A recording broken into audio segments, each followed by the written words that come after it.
Ako mga classmate sa ula. Karon, maestra na. Ang uban, polis na sad, or engineer, or unsa pa man. Sama sa ginadahom nila sa una, kung once pangutanon sila sa among maestra. Kung unsa ang ilang gusto pagdako. Ako, ang akong tubag, mahimong sundalo.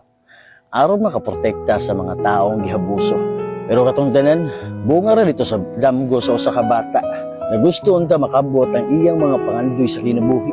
Pero likod sa ilang nabot, nabisag ako hatod karon nga galison. Malipayon lang gihapon ko. Ito nakabot ang ilang mga pangandoy sa ula. Pero bago ko nimo istoryahan ug maot, base sa akong nagiyan, anong wa ko kahuman? Susiha sa akong kinabuhi ug ang akong kaagi. Ug nganong wa ko kahuman? Maong bago ko nimo daoton, nagpiyuha sa imong kaugalingon. Mauning perminti pangutan na sa uban. Diploma o diskarte. Kung wala kay diploma, nganong di ka mo diskarte, di ba? Diskarte sa kinabuhi kung paano mabuhi aning kalibutan na. Dili importante na masinso ta. Ang importante dira kung paano na to mabuhi ang maabutay na itong pamilya.